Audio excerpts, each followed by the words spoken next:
Hi everyone, this is Theo from parkablocks.com. Huion has sent me another tablet to check out. This is the Inspiroy G10T. Yes, I have already reviewed the G10T before, but this is the second generation. Huion says that they have improved the driver, the functionality, and also increased the pen pressure sensitivity to 8000 over levels. So in this video, I'm going to see if this is actually an improvement over the previous model. By the way, if you find this video to be too long, you can just check out my text review. It covers the same things that I'm going to talk about in this video. So let's do a very quick unboxing first. The packaging box, the design is the same, so the only thing that differentiates the second generation from the first generation is this part here. It seems like Huion has used the previous box, except they pasted this sticker over that says that this pen now supports 8192 levels of pressure sensitivity. Let's unbox this quickly to show you what's inside. This is the warranty card. This is the thank you card, and this is the tablet itself. It's a wireless tablet, so it needs to be powered by battery. The charging port is here on the left side. When it's brand new, it's supposed to be wrapped with some plastic, but I've already removed that because I've been using this for a few weeks. Some finger smudges from my hand. This is the metallic back. The build quality is very solid. This is the most premium looking and feeling tablet that I have tried from Huion. So let me put this aside and show you the accessories. This is the box with the manual and driver CD.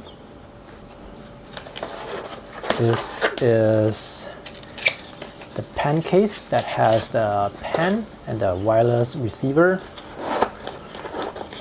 These are the charging cables. There is one charging cable for the pen, because the pen is also battery powered. So this is the charging cable for the pen. This uses a USB type A, and this is also USB type A. This is a USB type C. This is for charging the tablet. Let's take a closer look at the pen case. This is a very solid pen case.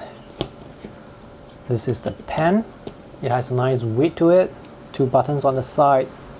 It has a matte surface texture. It feels quite nice to hold. The end here is tapered, and there's no eraser at the back because there's this tiny little hole here for charging the pen. This is the nib remover. There are 8 replacement nibs provided, and this is the USB receiver. This is a bit small, so be careful not to lose this.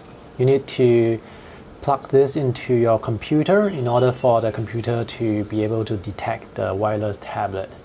I have already charged both the tablet and the pen. Now to turn on the power, you just have to press this button here and it turns on instantly. Now when you hover the pen over the drawing area, the light will appear, and when the battery is low, the red light will show up. The drawing area, by the way, is 10 by 6.25 inches, so this is considered a medium-sized tablet. It's a very comfortable working area for a screen that is 20 inches and above. So this is the trackpad. You can use this to move the cursor around the screen. There are 6 physical buttons here that you can customize to whatever keyboard shortcuts that you want to. Here's a closer look at the surface texture of the drawing area. This is very smooth, but it has a slight texture to it, a very smooth, non-glossy sort of texture, so it feels very nice when drawing with the pen. I have already installed the driver. I'm using Mac. I have also tested the driver and the tablet with Windows, and on Mac and Windows, the tablet, it works very well. So right now, I just want to show you some of the settings that you can change with the driver. So when you click on this tab here, press keys, you can change the physical buttons. You can customize specific keyboard shortcuts that you want to. So you can only choose from all these options here, which are basically the keys on the keyboard. So you cannot type in the keys, you have to choose from this drop-down menu. Some of the words are not translated properly. These are Chinese words.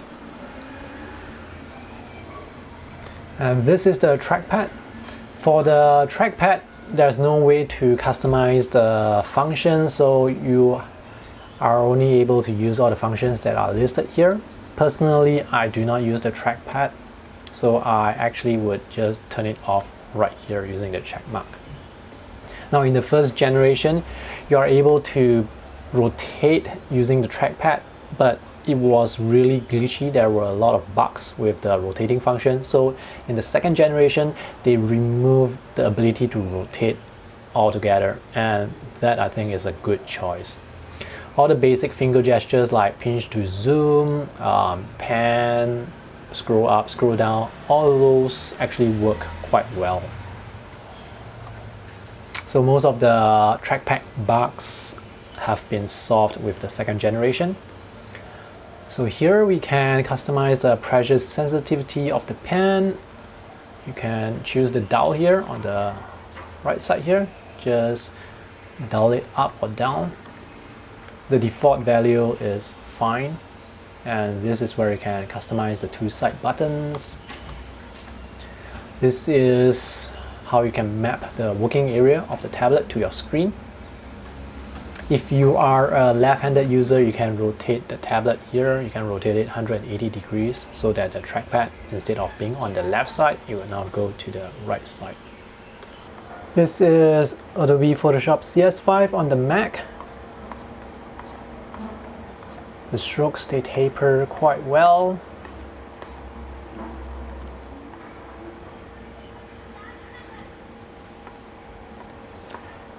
Sometimes there can be this unnecessary protrusion at the end of the stroke.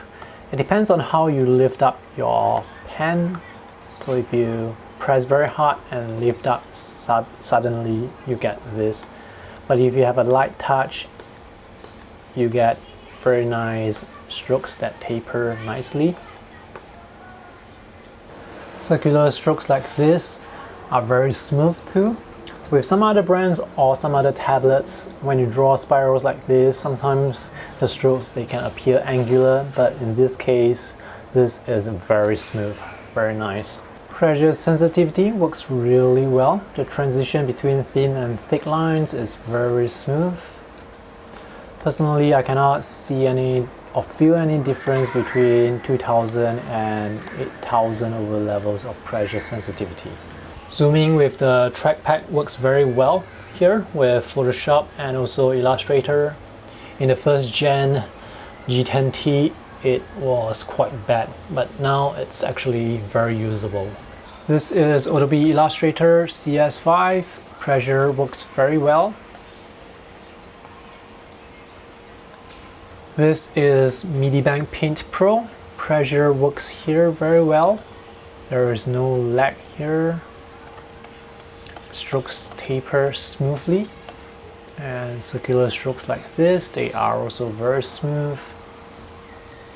Now one thing about Medibank is when you use the trackpad to pinch to zoom, it doesn't work with Medibank. So that's one glitch that I found. This is Mischief.